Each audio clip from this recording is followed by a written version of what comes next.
नमस्कार, मैं Ravish Kumar. Elon Musk ने अमेरिका के राष्ट्रपति डोनाल्ड ट्रंप को धमकी दे दी है। मस्क ऑन रिकॉर्ड बोल रहे हैं कि राष्ट्रपति ट्रंप को इम्पीच किया जाना चाहिए। 6 महीने भी नहीं हुए हैं ट्रंप के और मस्क ट्रंप पर महाभियोग चलाने की मांग कर रहे हैं।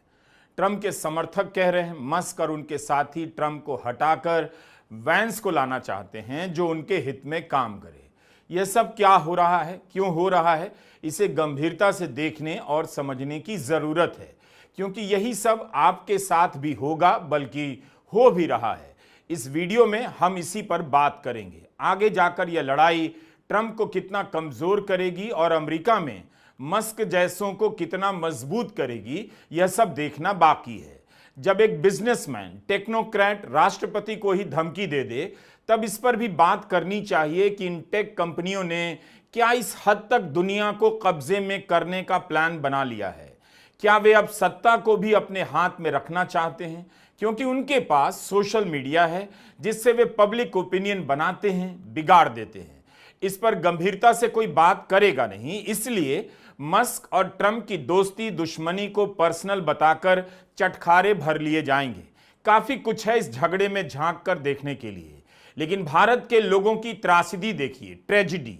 वो क्या देख रहे हैं और उन्हें क्या दिखाया जा रहा है, समझिए। जिस भारत के प्रधानमंत्री ट्रंप के एक बयान का पब्लिक में जवाब नहीं दे पाए, उस भारत के लोग और उनके समर्थक मस्क और ट्रंप के झगड़े से बहुत खुश हैं कि ट्रंप को कोई अमेरिका में पूछ नहीं रहा। एक बिजनेसमैन दुनिया के सबसे ताकतवर राष्ट्रपति को पब्लिक में चैलेंज कर दे और हमारे वीडियो बनाने तक ना तो उसके घर ईडी की टीम पहुंची, ना वो जेल में है। यकीन करना भारत के लोगों के लिए वाकई मुश्किल काम है। तो समझने की बात यह है कि जिस ट्रंप के बार बार कहने के बाद भी भारत के प्रधानमंत्री से जवाब देते हुए नहीं बना, उस ट्रंप को अमेरिका का एक उद्योगपति खरी एंड खरी, भला एंड बुरा सुना देता है। उसके पास भी बिजनेस है, कंपनियों में हजारों लोग काम करते हैं, फिर भी मस्क ने ट्रंप को चैलेंज कर दिया। वह तब भी बोल रहा है जब ट्रंप के समर्थक मस्क की कंपनी को जब्त करने की मांग कर रहे हैं। इस लड़ाई में कम से कम यह तो दिख गया कि इनका इरादा केवल कब्जा करना है, कब्जा करने की ताकत हासिल करना है। नाम लोकतंत्र का रहेगा, काम कंट्रोल तंत्र का चलेगा। भारत की त्रासदी दूसरे तरीके से भी समझिए। भारत में अगर मस्क का समानार्थी उद्योगपति ऐसा बोल दे तो उस पर कई चरणों में हमला शुरू होगा। सबसे पहले आईटी सेल पूरी फैमिली का डिटेल निकालेगी, फोटो निकालकर गाली देगा, वायरल करवाएगा। फिर ईडी की टीम पहुंचकर तोशक, तकिया एंड गद्दा फाड़ने लग जाएगी कि मनी लॉन्ड्रिंग का कुछ सबूत मिलता है या नहीं। फिर जाएंगे जनाब जेल और फिर सालों जमानत नहीं मिलेगी। भारत में यह सब हो रहा है, अमेरिका में भी होगा या वहां भी हो रहा है। क्या आप कल्पना कर सकते हैं कि भारत के टाइकून प्रधानमंत्री मोदी की किसी भी प्रकार की नीति की आलोचना कर दें, अर्थव्यवस्था की हालत को लेकर सच बोल दें या सवाल कर दें? 11 साल से आपने राहुल बजाज के अलावा किसे बोलते देखा है?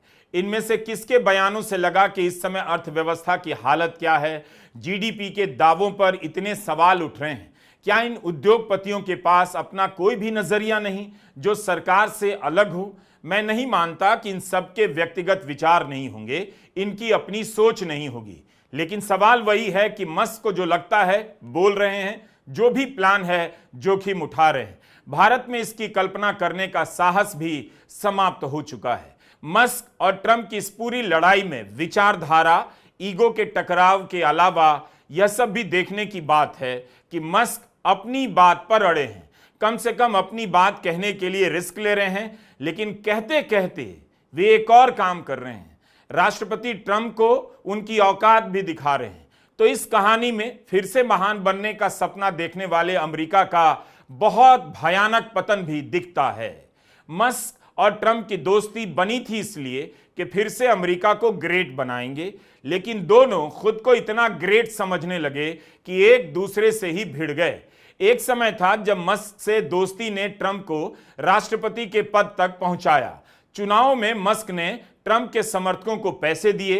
सीबीएस चैनल की रिपोर्ट के अनुसार मस्क ने ट्रंप और उनकी पार्टी पर $277 मिलियन खर्च किया, भारतीय रुपए में 2377 करोड़। खुलकर चंदा दिया, कुछ भी छिप छिपाकर नहीं किया। चुनाव जीतने और शपथ ग्रहण के बाद कई बार राष्ट्रपति ट्रंप ने मस्क का शुक्रिया अदा किया और तारीफ की। मस्क अपने बेटे एक्स को लेकर व्हाइट हाउस आए और मस्क के बगैर राष्ट्रपति ट्रंप व्हाइट हाउस में कम ही दिखे, बल्कि मस्क की टेस्ला लाकर प्रचार किया और खरीद कर दिखाया कि वे टेस्ला में कितना यकीन रखते हैं। भारत के लोगों को यह कहानी भारत के एंगल से देखनी चाहिए और ग्लोबल एंगल से भी। मस्क कब बागी हुए? जब ट्रंप राष्ट्रपति बन गए। विडंबना देखिए, मस्क और ट्रंप मिलकर अभिव्यक्ति की आजादी को कुचल रहे थे। कोलंबिया से लेकर हार्वर्ड पर हमला इसी आधार पर किया गया कि यहां पढ़ने का मतलब हो गया है कम्युनिस्ट होना, बोलना। गजा में नरसंहार के विरोध में उतरने वाले छात्रों के खिलाफ कार्रवाई शुरू हो गई। हर तरफ इसकी आशंका जताई जा रही है कि ट्रंप का अमेरिका निरंकुशवाद की राह पर है, लेकिन उसी अमेरिका में मस्क व्यक्तिगत स्वतंत्रता और अभिव्यक्ति की स्वतंत्रता का खुलकर इस्तेमाल कर रहे हैं। इसका मतलब है अभिव्यक्ति की स्वतंत्रता ही सनातन सत्य है। सत्ता भले किसी की हो, बोलने की स्वतंत्रता सबकी होनी चाहिए। मस्क और ट्रंप की लड़ाई से यह बात सीखनी चाहिए कि उस अमेरिका में अब भी इतना कुछ बचा हुआ है कि कोर्ट ट्रंप के फैसले पर रोक लगाने का साहस रखते हैं। किसी जज की रीढ़ अब भी स्टील की है कि फैसला पलट देते हैं, और मस्क अपनी बात, अपनी असहमति खुलकर ट्रंप के खिलाफ रखते हैं। आप कह सकते हैं कि उसी मस्क को आज अभिव्यक्ति की स्वतंत्रता की जरूरत पड़ गई होगी। अगर यह लड़ाई आगे बढ़ी तो मेरा अनुमान है मस्क अभिव्यक्ति की स्वतंत्रता के सबसे बड़े लीडर बन सकते हैं। लेकिन यह सब भ्रम है और भ्रम पालना ठीक नहीं। पालना है तो बकरी पालिए, पैसा भी कमा लेंगे, भ्रम मत पालिए। राष्ट्रपति से दोस्ती और असहमति, फिर दोस्ती में इतनी दूरी की बात धमकी पर आ जाए। ठीक है, मस्क की टेस्ला बिक नहीं रही, ट्रंप के करीब जाने के कारण टेस्ला के खरीदार घट गए, उनकी कंपनी के शेयरों के दाम गिर गए, लेकिन मस्क ने कोई गुपचुप डील कर किनारा नहीं किया, बल्कि आप देख रहे हैं कि ट्रंप के एक आर्थिक फैसले का वो खुलकर विरोध करते जा रहे हैं।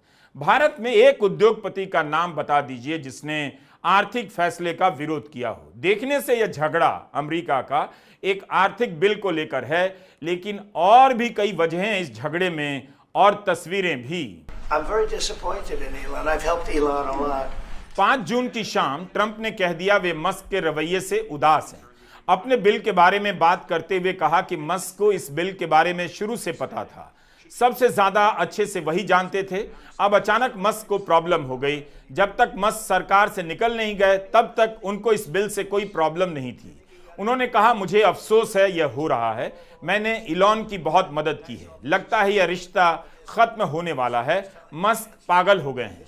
अभी तक मस्क ने मेरे बारे में कुछ नहीं कहा, लेकिन मैं जानता हूं अगला नंबर मेरा है। तो ये लड़ाई कहां जा रही है? क्या मस्क ट्रंप पर हावी हो जाएंगे, अपनी ताकत से उन्हें घेर लेंगे, दबोच लेंगे, कमजोर कर देंगे, या ट्रंप ही मस्क को कुचल देंगे? मस्क के साथ कौन खड़ा है इस पर निर्भर करता है। मस्क क्यों वांस को राष्ट्रपति बनाने की बात करते हैं, वांस के साथ कौन खड़ा है, यह जानने की कोशिश करते रहिए। ट्रंप के इस बयान की वजह है मस्क का उनके बिल के खिलाफ विरोध करना। ट्रंप इस बयान से 2 दिन पहले तक मस्क ने एक ट्वीट में लिखा, मुझे माफ करना लेकिन अब मैं और बर्दाश्त नहीं कर सकता। कांग्रेस का यह भयानक भीमकाय बिल एक भद्दा दस्तावेज है। जिन्होंने इस पर वोट किया है वह जानते हैं कि उन्होंने गलत किया है।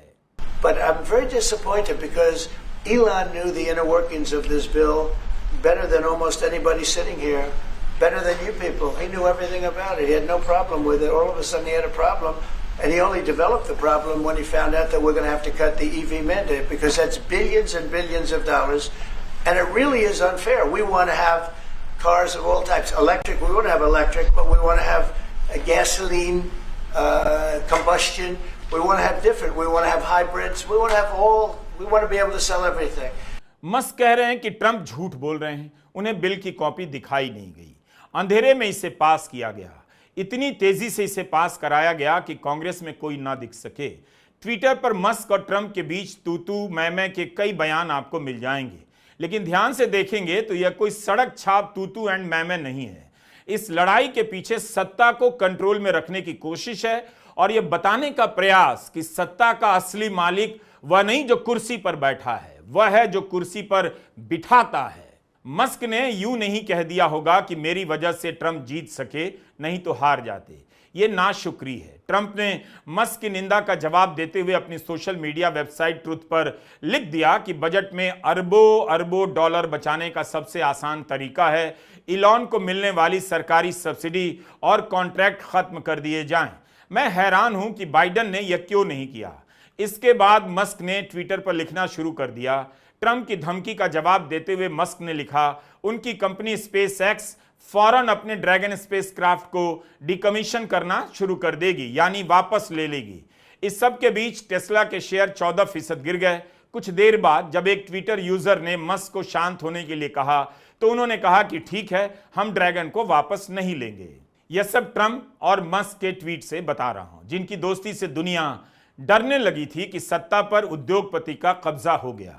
अब वही डर इस दुश्मनी से और बड़ा हो गया है कि राष्ट्रपति को एक उद्योगपति आंखें दिखा रहा है, उन्हें हटाकर उनके डिप्टी वैंस को राष्ट्रपति बनाने की बात कर रहा है। कहीं ऐसा ना हो कि मस्क अपने एक्स से ट्रंप को बाहर कर दें। दोनों अपने अपने प्लेटफॉर्म पर लिख रहे हैं, मस्क एक्स पर और ट्रंप ट्रुथ सोशल पर। मस्क ने यह भी कह दिया कि बड़ा बम गिराने का समय आ गया है और जोड़ा कि एप्स्टीन लिस्ट में ट्रंप का नाम था, इसलिए उस लिस्ट के नामों को आज तक सार्वजनिक नहीं किया गया। Have a good day Donald Trump. और आगे लिखते हैं, इस पोस्ट को आगे के लिए सेव करके रख लें, सच्चाई एक दिन सबके सामने आएगी। अमेरिका में एप्स्टीन फाइल की काफी चर्चा है। जेफरी एप्स्टीन पैसे का लेन देन करता था, वेश्यावृत्ति का नेटवर्क चलाता था, जिसमें अमेरिका की कई बड़ी हस्तियां शामिल हैं। इन हस्तियों पर बच्चों के साथ यौन उत्पीड़न के भी आरोप लगते हैं। जेफरी एप्स्टीन की जेल में संदिग्ध परिस्थितियों में मौत हो गई थी। जब तब अमेरिका में विवाद होता रहता है कि एप्स्टीन की डायरी में किस किस के नाम हैं, किन किन लोगों का संपर्क रहा। बहुत सारी फिल्मी और राजनीतिक हस्तियों के नाम लिए जाते हैं। ट्रंप का भी नाम आता जाता रहता है। मस्क ने ट्रंप का नाम ले लिया। डेमोक्रेट्स जांच की मांग कर रहे हैं।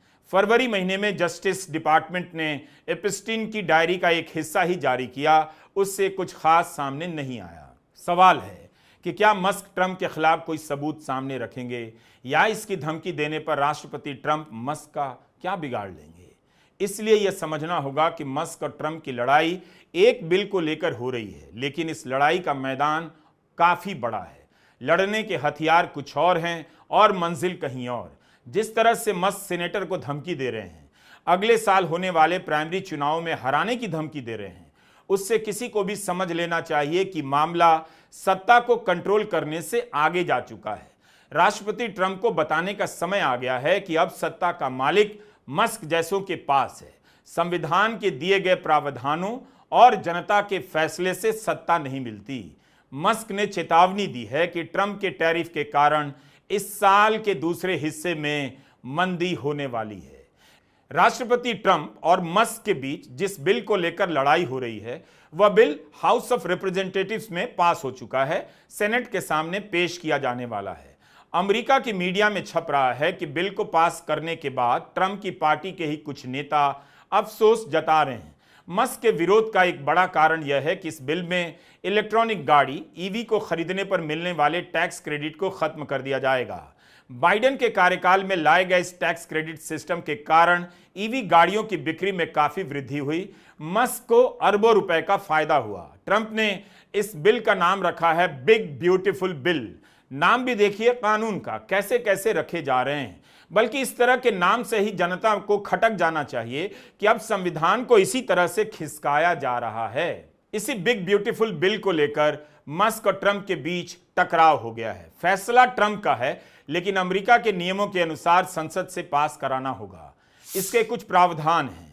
2017 में ट्रंप ने इनकम टैक्स और स्टेट टैक्स में कटौती की थी। अब इस बिल के जरिए इसे परमानेंट कर दिया जाएगा। इस बिल में कुछ नई टैक्स कटौतियां हैं, जैसे ओवरटाइम, टिप्स और सोशल सिक्योरिटी से मिलने वाली इनकम पर भी टैक्स कट लगा दिया गया है। व्हाइट हाउस के अनुसार 30,000 से $80,000 हर साल कमाने वाले अमेरिकियों पर टैक्स का बोझ 15% कम हो जाएगा, यानी 25 लाख से 70 लाख रुपए तक कमाने वालों को इस कटौती का लाभ मिलेगा। तीसरा बड़ा हिस्सा है अवैध प्रवासियों के आने पर रोकथाम करने के लिए बॉर्डर सुरक्षा और अमेरिका की सेना पर खर्च बढ़ाना। चौथा हिस्सा है सरकार के खर्चे में फ्रॉड कम करना, फिजूल खर्ची कम करना। पांचवा हिस्सा है कर्ज लेने की सीमा को बढ़ाने की बात कही गई है ताकि सरकार अधिक से अधिक उधार ले सके। फिलहाल अमेरिका का बजट घाटा $2 ट्रिलियन से अधिक का है। मस्क ने कहा है इस बिल से अमेरिका का बजट घाटा अगले दशक में $2.5 ट्रिलियन तक बढ़ सकता है, जिससे देश अस्थिर और असहनीय ऋण में डूब जाएगा। यह भी कहा कि इस बिल से सरकार के खर्च में कटौती के प्रयास कमजोर होते हैं, जबकि मस्क ने वादा किया था कि Department of Government Efficiency DOGE $1 trillion के खर्चे कम करेगा, लेकिन केवल $170 बिलियन ही कम कर पाया। उससे पहले ही सरकार से अलग हो गए। ट्रंप और मस्क की लड़ाई हंसी मजाक का विषय नहीं, बल्कि कहीं की भी जनता के लिए खतरे की घंटी है। इस बिल में जो बातें हैं ठीक से समझने की जरूरत है। 1000 पन्ने का यह बिल है। इसमें कहा गया है कि अगले 10 साल तक अमेरिका का कोई भी राज्य आर्टिफिशियल इंटेलिजेंस को लेकर किसी भी प्रकार का कानूनी हस्तक्षेप नहीं कर सकता। 10 साल तक एआई से जुड़े सिस्टम और मॉडल को रेगुलेट नहीं कर सकता है। एआई को इस तरह की छूट देने के पीछे क्या इरादा हो सकता है? एआई किसके कंट्रोल में है? टेक कंपनियों के कंट्रोल में है। एआई आपके पर्सनल डेटा का कुछ भी कर सकता है। इन कंपनियों को कुछ भी करने की छूट कौन दे रहा है, क्यों दे रहा है, सोचिए। एक छोटी सी मिसाल देता हूं। आपकी आवाज की नकल हो सकती है, तो एआई आपके दस्तखत की नकल नहीं कर सकता। कब आपके खाते का पैसा निकलकर किसके पास पहुंच जाएगा, लोग दांत चियारते रह जाएंगे। इसीलिए टाइम है कि इन बातों को जरा गंभीर होकर सुनिए, समझिए कि सत्ता का चरित्र कैसे बदल गया है और सत्ता किसके हाथ में चली गई है। ट्रंप और मस्क की लड़ाई में एक तीसरा आदमी भी है, स्टीव बैनन राजनीतिक और रणनीतिकार और मीडिया प्रबंधक है। दक्षिणपंथी विचारधारा के बैनन ट्रंप के पहले कार्यकाल में वरिष्ठ सलाहकार था और बतौर रणनीतिकार काम कर चुका है। माना जाता है कि 2021 जनवरी में प्रदर्शनकारियों के कांग्रेस की इमारत में घुस आने के पीछे स्टीव के प्रोत्साहन का भी हाथ था। इन्होंने कहा है कि मैंने ट्रंप से मांग की है कि मस्क की जांच हो, क्योंकि वे अवैध प्रवासी हैं। उन्हें देश से डिपोर्ट निर्वासित कर देना चाहिए और मस्क की कंपनी स्पेसएक्स को जब्त कर लेना चाहिए। जो मस्क कल तक अमेरिका को महान बता रहे थे, उस मस्क पर ट्रंप के इस समर्थक का आरोप है कि अमेरिका का सम्मान नहीं करते। मस्क की योजनाओं को अमेरिकी परंपरा के खिलाफ बता रहे हैं। गार्डियन की पूर्व पत्रकार हैं कैरल कैडवाल्डर। कैरल की खोजी पत्रकारिता ने कई गंभीर मुद्दों से पर्दा हटाया है। कैरल टेक ओलिगार्क की बात कर रही हैं, यानी उन चंद शक्तिशाली लोगों के हाथ में सत्ता जो दुनिया की बड़ी टेक कंपनियों के मालिक हैं। इसके लिए उन्होंने ब्रोलिगार्क की अवधारणा पेश की है। Elon Musk, Mark Zuckerberg, Jeff Bezos, Sergey Brin, Larry Page, इन जैसे लोगों को आप हीरो मानते हैं और इनके बनाए सोशल मीडिया पर अपना सब कुछ उड़ेल देते हैं। आपकी एक एक सेकंड की गतिविधि का रिकॉर्ड इनके पास है। यही इनकी ताकत है। इन्हीं के कंट्रोल में सब कुछ है। यूट्यूब पर ही कैरल का टेड टॉक है, आप उसे ध्यान से सुनिएगा, जिसमें बता रही हैं कि हमारी आपकी आंखों के सामने दुनिया की व्यवस्था ध्वस्त हो रही है। कैरल कहती हैं कि इन टेक ओलिगार्क के हाथ में एक नई सत्ता होगी जिसे दुनिया ने कभी देखा नहीं होगा। यह ब्रोलिगार्क नहीं चाहता कि आपकी कोई प्राइवेसी हो। आपने सारी जानकारी सोशल मीडिया पर डाल दी और इस जानकारी से जो डेटा बना है वो सब उनके पास है। वही अपनी मर्जी से इसका इस्तेमाल करेंगे। कैसे करेंगे इसके बारे में आप अंदाजा नहीं लगा सकते। आपने ये खबर तो देखी होगी कि मस्क की टीम ने अमेरिका के राजकोष पर छापा मारा और आरोप लगा कि लाखों लोगों की जानकारी वहां से उठा ली गई। डॉज विभाग के माध्यम से रेड हुआ था। बाद में सफाई आई कि मस्क ने केवल वही डेटा देखा जिसे पढ़ा जा सकता है, जिसकी इजाजत है। एक और खबर आई कि फेडरल जज ने मस्क की टीम को संवेदनशील डेटा हासिल करने पर रोक लगा दी।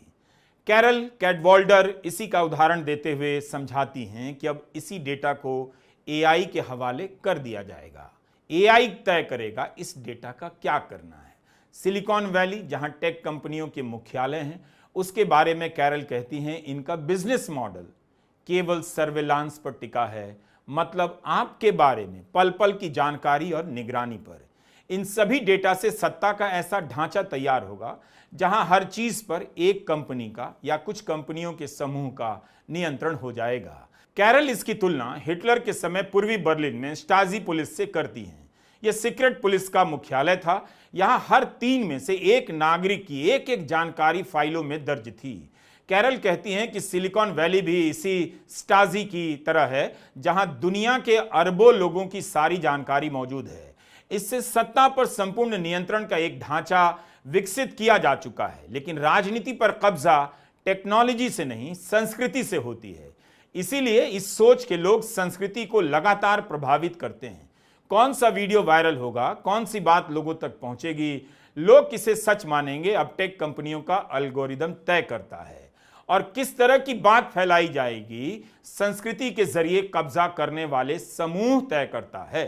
कल्चर को प्रभावित करने की लड़ाई बड़े पैमाने पर चल रही है। और कल्चर कहां है? आपके फोन में है। इस समय कल्चर ही एआई है। कैरल ने डेमोक्रेसी नाउ की एमी गुडमैन से कहा कि यह कंपनियां हमारे बारे में सारी जानकारी इकट्ठा करके अमेरिका की सरकार के साथ खड़ी हो गई हैं, और हम देख रहे हैं कि यह एक ऑथोरिटेरियन रिजीम की तरह लग रहा है। यानी आपकी सोच, आपकी समझ को कंट्रोल करना है, उसे खास दिशा में मोड़ देना है, ताकि वे अपनी पसंद का नेता सत्ता पर बिठा सकें और फिर वह नेता इनका प्यादा बनकर काम करे। इतनी सी बात आपको समझ लेनी है कि संस्कृति, धर्म, पहचान को लेकर राजनीति कौन कर रहा है।